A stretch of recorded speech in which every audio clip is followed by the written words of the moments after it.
আমি শপথ করিতেছি যে মানুষের সেবায় সর্বদা নিজেকে নিয়োজিত রাখিব ও দেশের প্রতি অনুগত থাকিব।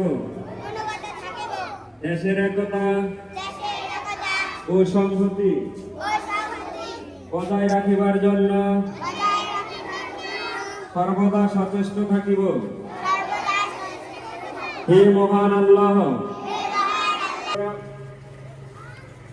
অনুশীলনগুলো এক